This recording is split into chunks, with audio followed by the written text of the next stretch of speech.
Okay, great. So today I'm just going to go over in depth all of the different areas of Phoenix that we work with. So if you have any questions, feel free to stop me or throw them in there. After I do that, I had like a pretty long list of topics that Cebu wanted to talk about a couple weeks ago. So some of it's dev related, so I'll just like kind of weed through that and I don't know, I guess talk about that stuff too. So let me share my screen here.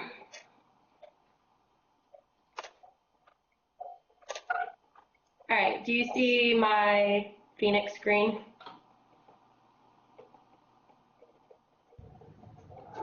Yes. Sorry. Okay. Wait, do you see Phoenix or do you see the? We see Phoenix. It was just loading slowly on our screen. Okay. We see it. Awesome. I see name there. All right. Jeremy, this is Phoenix. Welcome to Phoenix. I wanted to ask you guys, do you have access, like full access to Phoenix now, or is it limited? Did you ever get a call from JR? What would be full? Like where you can like actually add feeds and add dealers and stuff like that? Not sure, to be honest. Yeah. No. Yeah. Okay. We haven't done it You in have so that? long that I don't even know if we have access. So. All right. Well, I'll show you guys how to do everything. I did this training with Cebu a few weeks ago, and all of their questions like were sort of contingent on them having access to certain things, which they don't. So, I mean, it was a little bit irrelevant, but we still like reviewed everything, I guess. So, all right. So here's the base page that loads up when you open up your Phoenix account. Let's see, the first thing I'm going to do, so say we have a brand new dealer that's, that wants to have inventory set up. What we're going to do is we're going to set up that dealership first. So I'm going to go to this dealerships tab in Phoenix.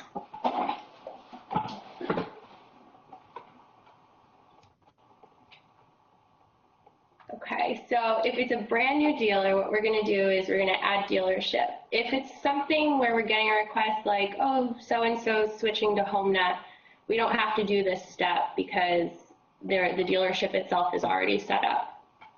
But if it's a brand new person, we're going to click on Add Dealership and then just name the dealership. If it's a dealership group, and what that means is basically, for example, if it's like a tier 2 dealer, like say it's a dealer that falls under SoCal Ford, then you're going to find the group that it belongs to. But typically, if it's just like one of our, regular dealers, you don't have to do this part.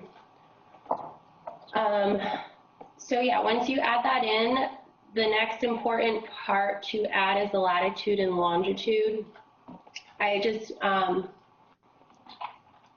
have just like an address conversion thing that I use to pull the latitude, longitude coordinates and add it in. And the reason that's important is because this corresponds to the the location filter on the VLP. So for example, if you're looking at Jaguar USA and you're searching by zip code, if you don't have a latitude, longitude in there, you're not going to get any results for that dealer. Okay. And then let's see. So if you're setting up a Florida Canada feed, this works a little bit differently, but you're going to add the PA and the postal code without any spaces in it. And then replica is for our South American clients that are using replica. But yeah, if it's just like a base US client, whatever, name, latitude, longitude, and you're good to go. Okay, so do you have any questions about that so far? Do we just hit add? We just hit add dealership after that? Is it just that simple? Mm-hmm. Yeah. Here, I'll show you one that's done already. Let me know too if you can't hear me. I'm like I have a froggy voice today. But let me see. This is what I set up the other day. So edit dealership. So yeah, just the name, latitude, longitude. A lot of these details here aren't filled out on the fees, but you can add them in. I'm not really sure that they do much of anything. I've been adding them, but basically platform is legacy or blueprint, everything's blueprint, language. That I usually fill in if it's a non-English site. But yeah, you have all the additional details you can add in as well.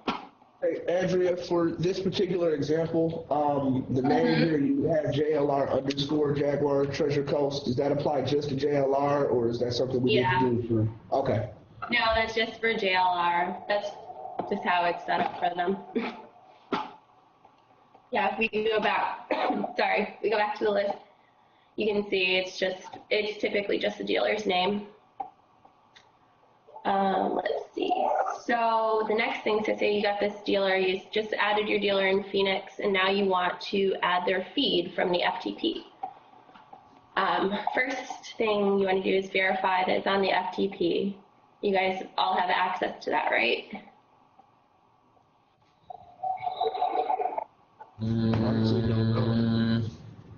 They should.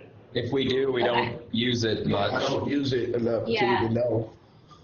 Yeah, you guys probably don't have to because you have all the files available to you in Phoenix, but this would be more for like if there's a new feed coming through that hasn't been added in Phoenix yet.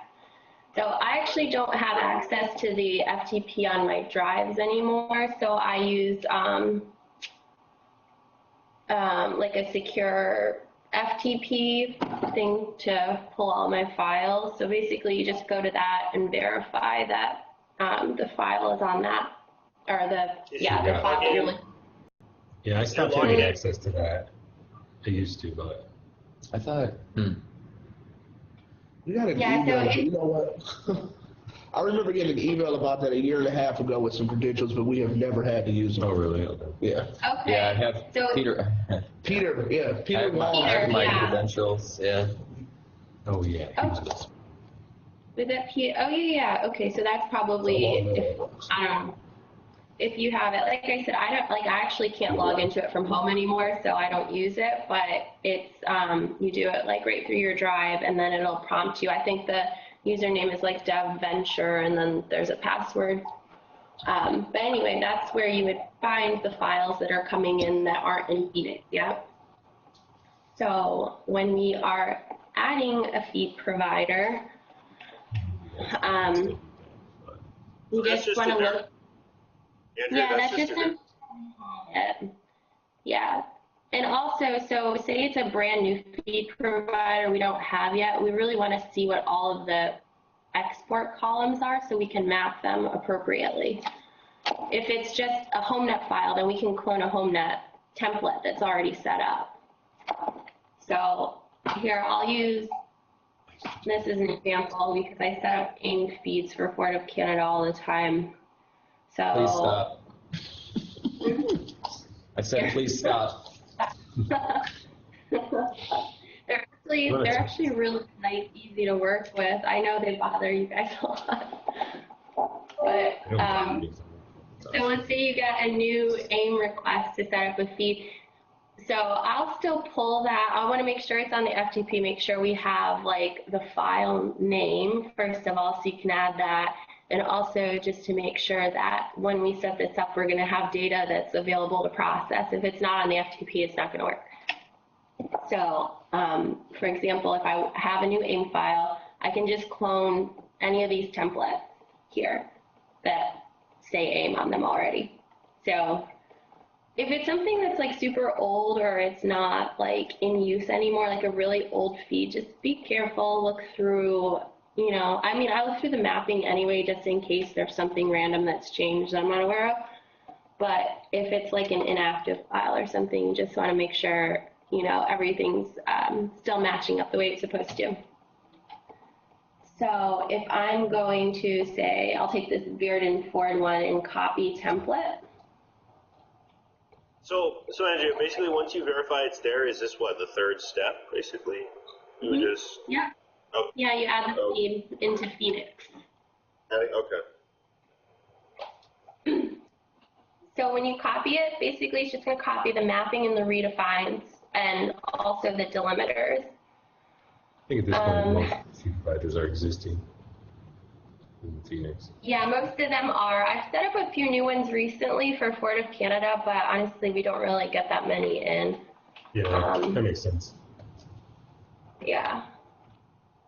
Yeah, I'm just going to also download a file so I can show you guys some stuff while I'm doing it.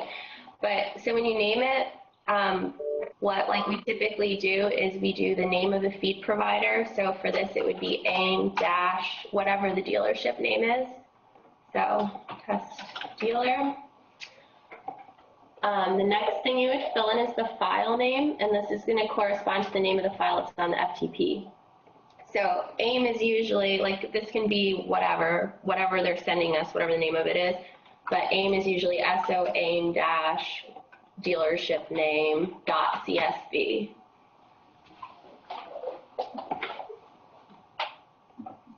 Okay.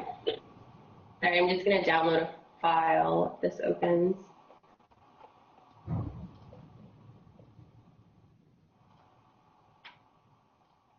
I know for a fact we don't have access to messing with the mappings. Not that I was trying to like mess with it hardcore, but I was trying to like add like like a miscellaneous field and like make it like other price or something, just like pretty simple. So I wasn't trying to go crazy, but we can't save it. I don't know if that was Eli. I don't know if that was Eli that's that when messed with it us. started. I don't know if it was Eli's doing, but I remember him saying, that's what I was asking. So you guys probably have the same access level that Cebu does. But I think I heard Jessica saying that they were considering changing that. So Okay. I don't know what's going to happen with that, but at least you guys will like know how to do it. I mean, I know a lot of stuff, but I haven't been able to do it because like Eli was being Eli and like had to cut me down, and then I haven't been able to do a lot of stuff that I, was able to do before. So, but I know that's one thing. Yeah. I know it wasn't like you particularly, but I think something happened or someone like changed something they weren't supposed to, and then the whole server or the whole parser went down. It's not funny. It's like really bad. So I think that's like why they did it. I'm not really sure what happened. I just came in one day and he's like, the ops team has limited access now. And I was like, oh, okay. So. Andrea, were you, when you clicked on copy feed, what page is that on again? On Phoenix? That is under the feed providers tab. Here. So actually, here you go. So this is the feed providers tab. So you can add a brand new provider, which we try to stay away from doing because we already, it takes some time to map these out. And most of them are mapped already, so it's easier to just copy the template. So once it's in the FTP, then it'll obviously show up here, right? That's the idea? Well, we're adding it right now so that it'll show up in Phoenix. Oh, okay. Got it. Okay. Yep, so you add the name, you have the name of your dealer, you have your file name, and then we're going to go through the mapping here as well. And basically, this should be fine because, we've mapped this recently, but it's always good to actually like go through the file and make sure everything matches up. So compare it to the feed. Start with this here. And you guys all know column A is column 0, right?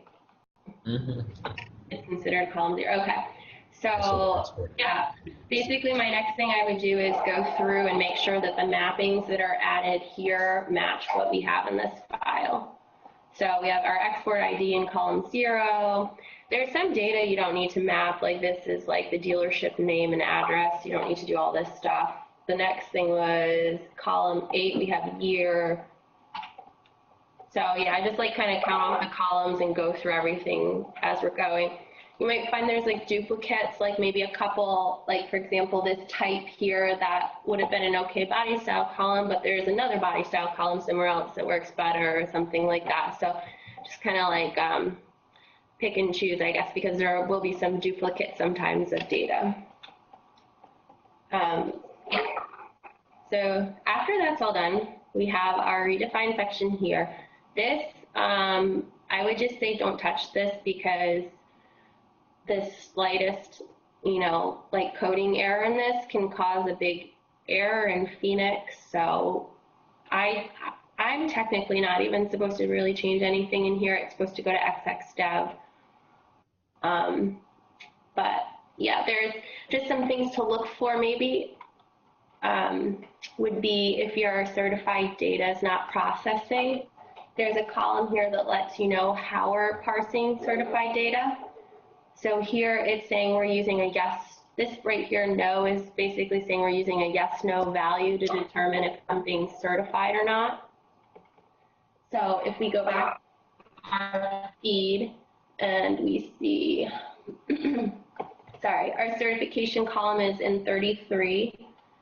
So if I go back to my feed and go to column 33, 5, 6, we're going to see our yes/no values here. So for example, if like your certified data is not processing, you can't figure out why, and maybe there's an N here instead of no, that would cause it. Like, because some feeds will use like an N or yes value to signify it. They'll use true or false. So that's like something to look for that you wouldn't be able to change, but you could still like be aware of like why it's happening. When you're setting this up, your location is the file where your feed is found on the FTP. So most things we set up is found in the Dropbox. There's a few other areas where find feeds.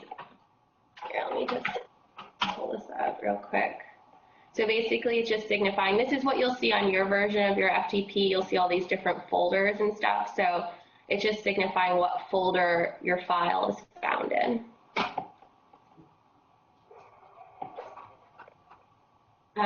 File has header row. That's just literally looking up here and seeing that you have these titles at the top. Feed delimiter. So if it's a CSV, it's a comma separated file. So it's safe to say that our feed delimiter will be a comma. Our options delimiter. So for this example here, options is in column 28. So if I find column 28 and look in here, do you see how there's these pipes that are breaking up different comments? Yeah. That would be our feed delimiter for comments. Oh, I see. Okay. Or for options. Same thing with images. You would look at your images column, which is... So you kind of just match it up. It sounds like you're just matching what's in the Excel. Okay. Yeah. Yeah, just like kind of verifying everything, making sure it all matches up. Because, so here's images as well, and you'll see there's the pipe as well. So we had a feed provider that was sending us pipe separated images, and then they changed to comma. I think, Brandon, this was your ticket for like one of the Honda pipes or something, and they changed it to a different delimiter, and what do you know, like images are gone. They don't process anymore because we're not reading it correctly. We're saying that it's being separated by a pipe, but no pipes are found. So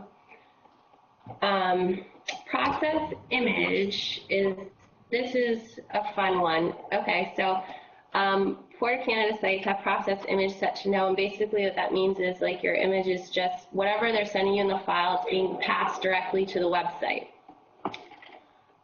If it's set to yes, that's when we process the image and basically make it pretty, make it fit. Like it gives you those nice 640 by 480 images that are all even and look nice on the VLP. I'm not really sure why Ford specifically doesn't do that, but yeah, most of our other dealers have this section set to yes, and that's just saying that we're, I guess sort of like cropping the image. And then this, you guys probably won't ever have to use this. This is for like different data sources. Pretty much everything uses Chrome. There's Glass and Cap, which are like for Europe and Australia. But yeah, once you have all this verified, you'd add your provider. Just click that there, which I'm not going to do since this isn't a real file. And then if you went back to the feed providers tab, you would be able to sort, like find it alphabetically in the list. All right, so the next step would be to actually link your dealership that you set up to the feed that you set up. And that's what we do with the dealership feeds tab.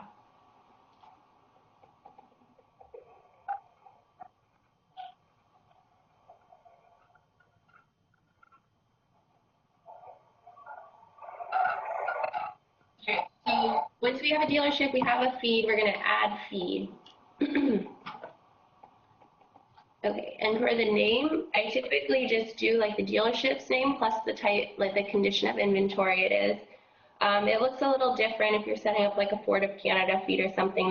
They have more specific way it's laid out, so I would just copy that. But so if I did like test dealer dash new and used. The export ID is going to be the export ID from the file that you map as export ID. And an easy indicator of that, it's going to be, every file is going to have an export ID and it's going to be the same number as long as it's not, if it's like a single dealer, it'll be the same number all the way down. So for Beard and Ford, for example, we have 28162 and that's going to be our export ID. For the dealership, you would find the dealership that you just set up, or so let's say I'm doing Beard and Ford. I'll look that up and add it.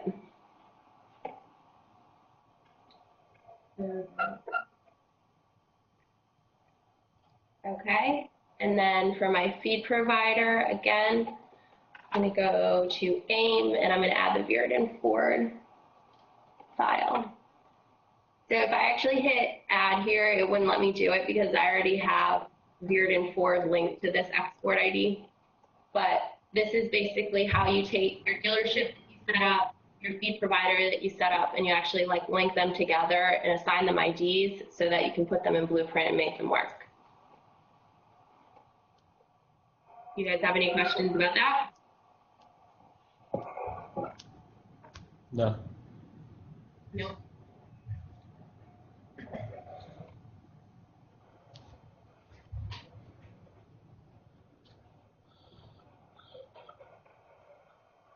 Actually fairly straightforward.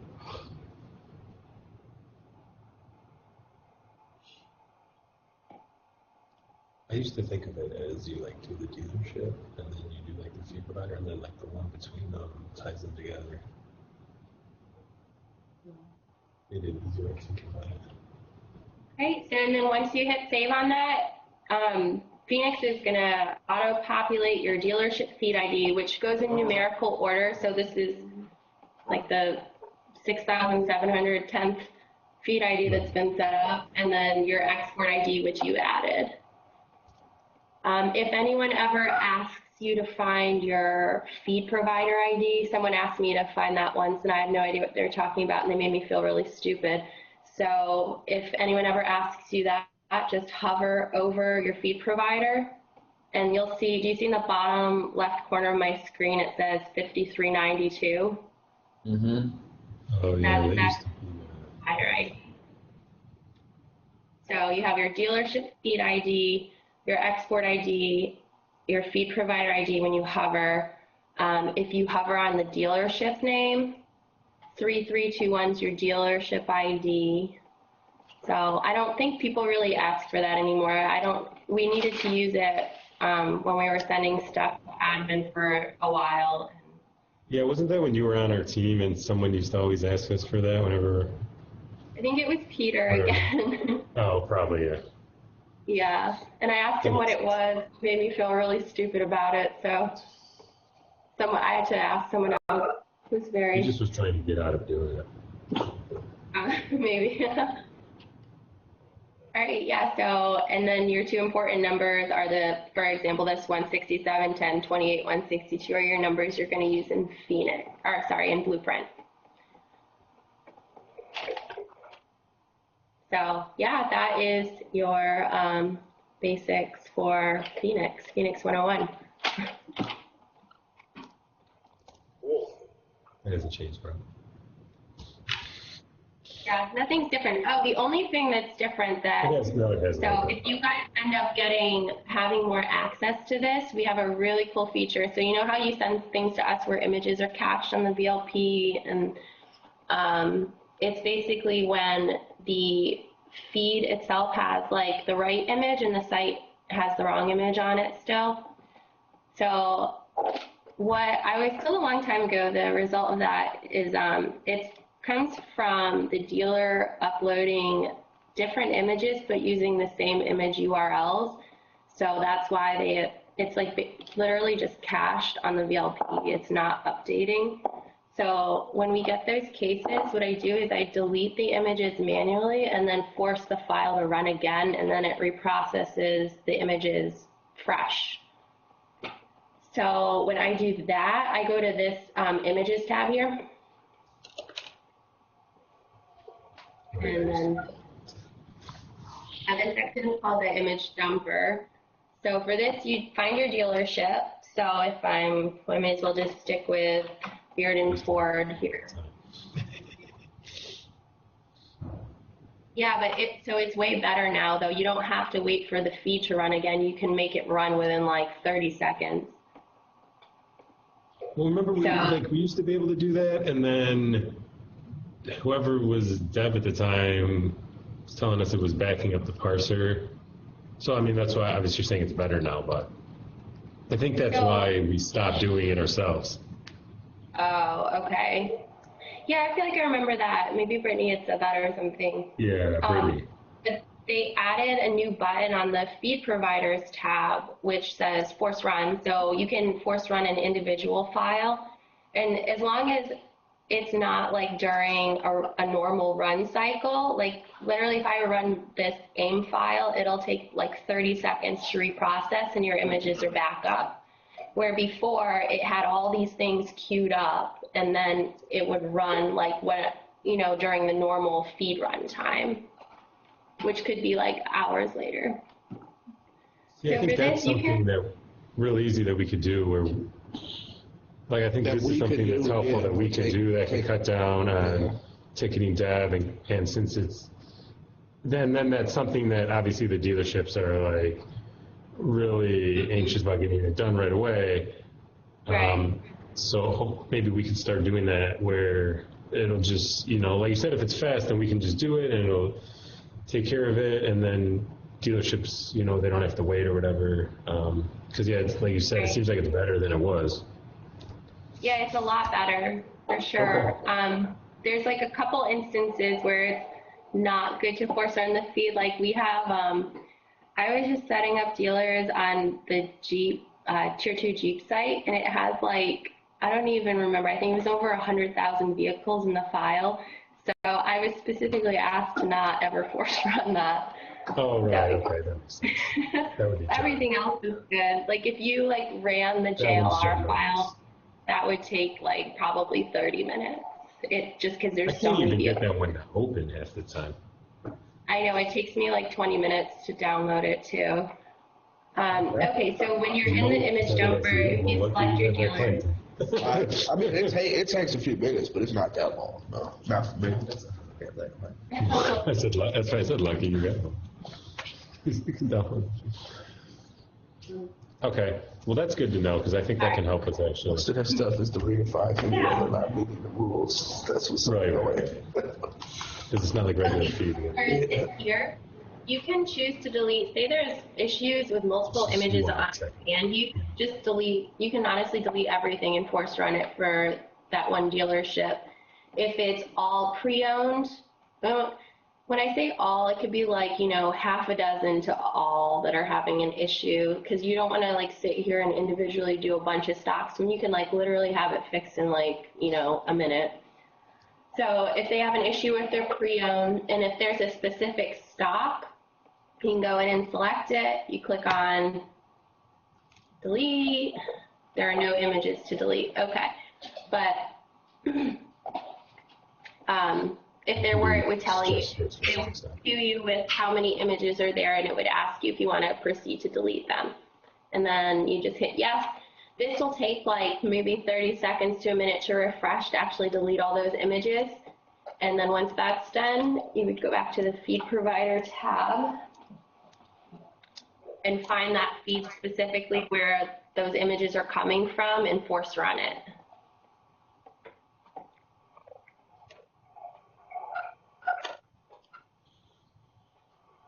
So yeah, you would go, whatever feed it's coming from and click on force run, and it'll prompt you. I think it actually force runs it on the spot, so I'm not going to click it, but it'll just let you know that it's in queue to be run. And again, that's like, it's super fast to do unless, Ford of Canada, for example, is going through a run cycle, then it'll be in queue to run after all of those are done. So that's like one instance where it might take a little bit longer. Okay, but we can click it any time. Mm-hmm. Like there's not like it's, okay. Okay. So if there's an ongoing, like we notice like it's the same, like going back, I remember we kept having this problem with, like I think it was auto uplink or something. So like instead of, if we notice that it's like the same feed like over and over again, we can go the route of like, I mean, we probably should go the route of like contacting the feed provider, say like, hey, can you guys, change the URLs for the images every time you send us a feed, right? I mean, that would be a better way to go. I'm not sure if do they have control of that, or does the dealer? I'm not really sure how it works. So, I mean, you could always like call them and see if they can do something about it. Because it does happen a lot, actually. It is auto uplink, right? Okay. Yeah. I talked to them about it one time. I remember like trying to work with them on that, like on the same issue, but like, because they would call us like every day. Mm-hmm. So I don't know if it's something that you want to do, like, if we want to be doing like every day, but for the same feed, but. Yeah. Yeah, I mean, if they could do something about it, that'd be great. It doesn't seem like that's been the case though, but like where we have to do it every day for somebody, but. Yeah, we get tickets for Fontana, like every couple weeks or something. But okay, so that is. It is. It was Fontana.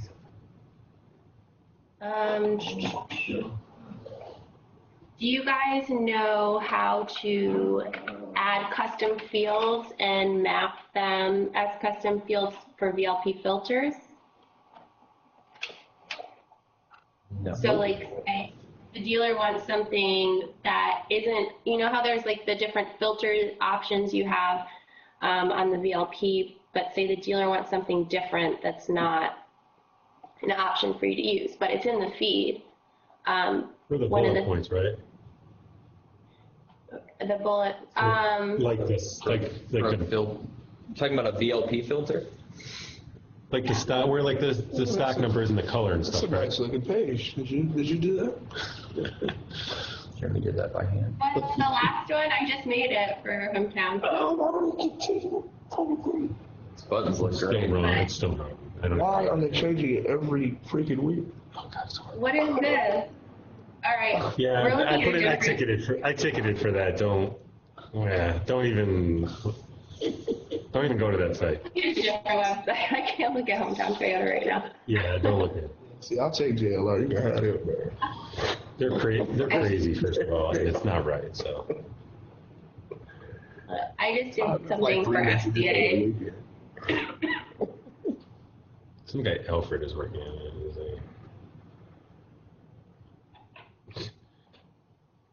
I gave him this other stuff to look at, and he's like, I can't get to it. I'm like, okay, like that's like basic internet. Like, what are you talking about? You can't get to this.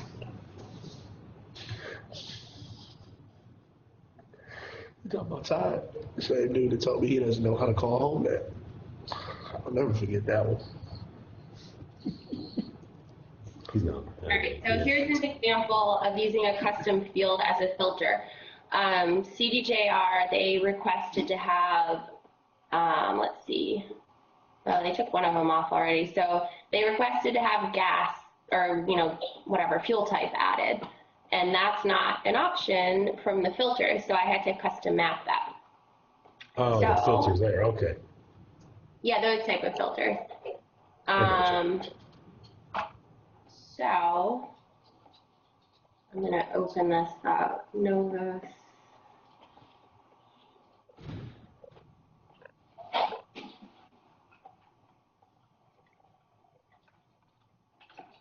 I thought you were talking about the VDP. Sorry about that. Oh no, that's fine. I wasn't very clear. Wait. Replica general. Okay. So yeah, here's what the issue was. So they wanted to have this filter added, but we don't have a fuel type filter option here. But it's in the feed. So what I did was I downloaded the file. I found the column that Combustivel, which is fuel type, was, where it was located. And then I opened up the file. So this one was in Replica General Portuguese. Label it custom field 7. So, oh yeah, well that was a different one actually. So this is actually Oh, cool sorry. too. So we have Combustible that's mapped in column 14, but I still can't use that as a filter because that's not a filter option. So I double mapped column 14 to have a custom field as well. So this is like a cool feature. If you want to use a column and have it like represent something else, you can use the same column number, but either give it a custom attribute or a filter or a custom Oh, yeah. field That's, filter. that's So cool. I Yeah, added okay. this as column 14. They had another one. They wanted trim display too. It looks like they took it off already. But yeah, so they did that. I saved, added the mapping, saved it. Oh, and this is a good thing to know. So when you're adding the mapping, you just scroll all the way down to the bottom and you have your different options here. So, custom field was down here and I just selected that. If you have a custom attribute that you want to add, like a word that you'll still be able to pull in this data, but it's like basically like this, like Portamalis, that's like written. You would just use, instead of the drop down, just, write whatever. And then add the mapped field. And the custom So field yeah, is... after I add, The custom fields one, though, is set up like that because it's tied directly to when you go in Blueprint, right? When you go in the widget or whatever for the filters. And then you can just, Yeah. then you Then can add drag it custom. over. Okay. Yeah. Yeah, so after I did that, saved it, ran it, made sure the data was pulling, and then went back into Blueprint. And then I added custom field 6 and dragged it over. Right. And yep. then after you add it, you want to go to your translations. And they're at the bottom. And then just add your translation for it. And then after you save, Okay. yeah, after you save it, you have your translated tab here, and then all the data that comes with it. So that was kind of a cool feature. Cebu is asking me about that. Okay. That's something we could actually. But like I said, I don't know if we might have to have Chris or Jessica check on our Blueprint or our Phoenix capabilities.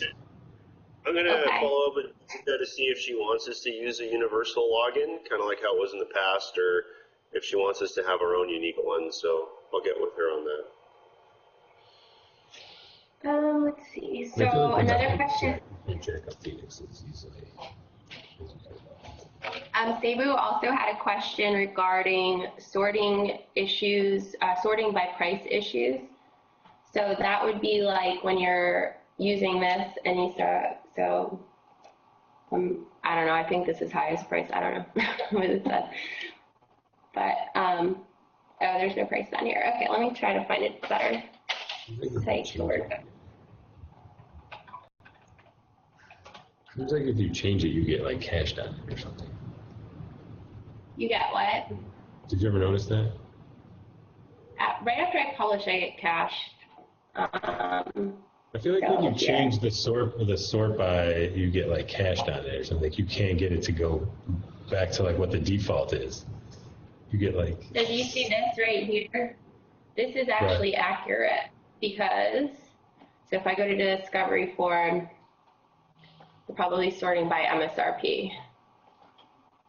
So it's hard with these like little indicator things because it's never going to sort by the final price. It's going to sort either by the MSRP, or if the dealer has price entered in their feed, then it can sort by that, do it by max price, whatever. But so, for example, this is final price 85,244, but the original MSRP probably is the most expensive vehicle. Yeah, so this is sorting by MSRP. So this is technically doing what it's supposed to be doing. So there's no way for us to filter by calculated price? No. Okay. Unless it's a feed value of some sort, so like Right. you're getting that price in the feed, then you can select it, but otherwise, no. For US, That's kind of a bummer. No, not as much for US. For US, it's not a problem, not that big of a Good deal. to know. What's that? That is not actually an issue. I see it every time I do site audits. So, but it's not actually an issue. There was some, the under 15K pages got like Well, messed up. that's some other crap. I'm just talking about like the actual. No, I know. Oh, you noticed it was slightly out of order. Yeah, they'll be mostly in order. It'll be a couple of. So if it looks slightly out of order, then you can Right. probably So check the by place MSRP. we change the value, like, so say this one's default is to sort by price highest, or price lowest, and I changed it to highest. So the place that you change like what actual dollar value that's doing that sorting by is in the widget. Let's see, in the vehicle grid. So we're default sorting price lowest, but what price field are we using to determine like the value? So here it's max defined price. What I find is the easiest to do is to actually go into dealers and see what price they're pulling.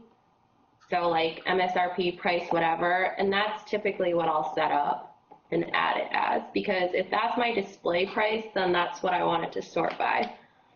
But you know, sometimes just custom pricing things or max defined price makes more sense to use, or minimum defined price.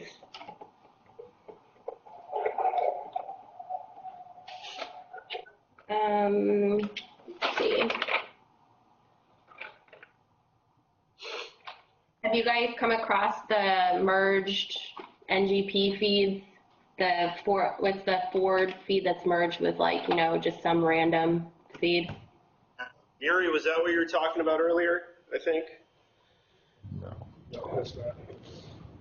Something else, Yuri. Well, that was some weird looking. That was some weird looking ticket. That had nothing to do with this. This sounds new to us, Andrea. Okay. Well, Brandon, I feel like you've asked me about this before. So, Merged feeds? mm-hmm. So this Maybe is I an have. inactive. This is an inactive client now, but this is Miller Hughes, and they had a used direct integration with, I don't remember who. I think it was Trader or something. And then they had their new inventory, which is still coming from Ford.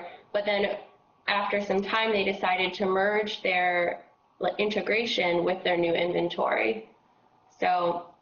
But can't you only pull like 6 or 7 fields from a direct feed for new? I was going to answer. Okay, so that's what you're talking about. Yeah, okay. Yeah. But for some of the issues that we come across, which is like images, actually there's an example yesterday for College Ford Lincoln. They're like, AIM is messaging you guys saying, oh, your images are wrong. Like, these aren't what's in our file. And it's like, well, Ford actually hasn't approved to have your file published live yet. So we're still displaying Ford's thing. So I guess it's like a way to tell when we're using they wanted it. some of their... Sorry. Yeah. Watch while I was off. I'm sorry, how can we tell if that's going on? So if you edit the provider, if you see anything that looks like this is a merged feed. And what that means is, or actually I guess the simplest thing to do would be to look right here at the feed. And this is telling you where the merged data is coming from. So if you're looking at Miller Hughes and they're saying the prices aren't matching, or Ford's like, oh, prices aren't matching what's in our file.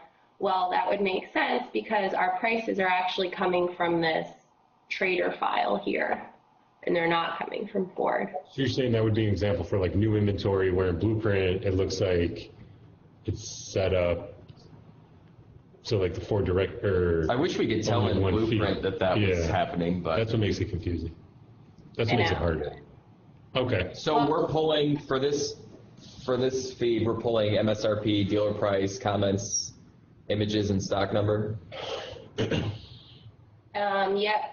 Well, we're not doing MSRP. That one is commented out. This isn't even active. This client's not with us anymore, but yeah, so basically I was that's what looking it at that. Just as an example. Okay. I was looking at that list towards the bottom there. Yeah. Oh, yeah. Yeah. So basically what it's doing is it's taking, where is it? So it's finding the VIN number in like the actual Ford feed, and then it's matching it to the VIN number that is in the merged feed, the integrated feed. And then once those VINs match, then it overrides like the MSRP in the original file with the new MSRP. So it's just like overriding the data. And the reason, so for used integrations, we can just plug the IDs right into Blueprint, the dealership feed IDs and export IDs. But this Ford still wants, I guess, to have like control over the data that's displayed for their new inventory. So they only allow the client to have control over certain data fields, I guess. Right. So Yeah, you set that up. This isn't anything we'd ever set up.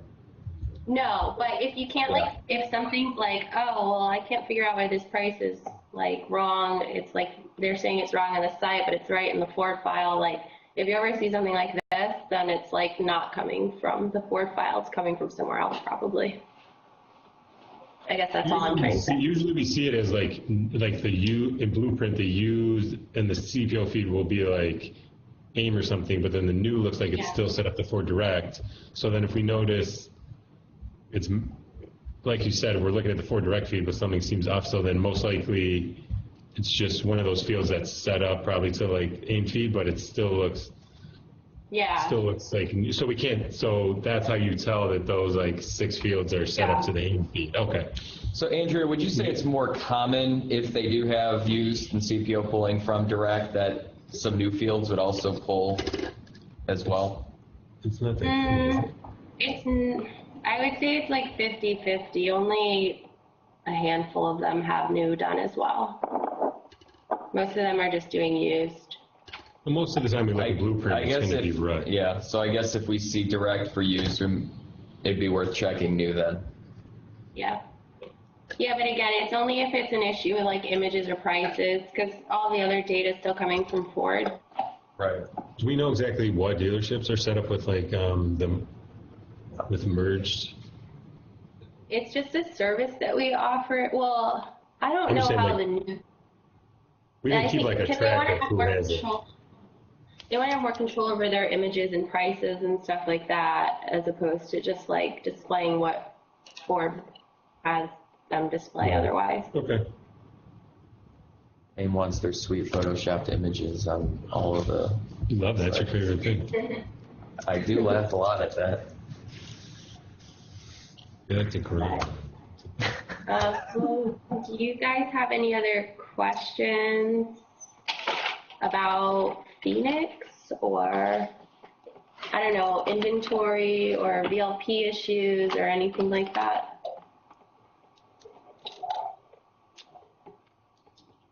No. Not at the moment. Not at the moment. Now, you answered my question that I emailed you first thing, so. No. But I think making sure we can do the images would be a big help. Access would be great. Making sure we can all do that. I think that's one thing that's easy that we can get done fast without a lot of ticketing, a lot of back and forth, and so. Right. Yeah. Well, if it gets changed, then now you know how to do it. All right, cool. Awesome. Where, Chris, do you want me to put this video when I get it? In our folder in the Z drive, or?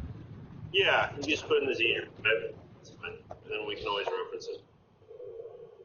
Yeah.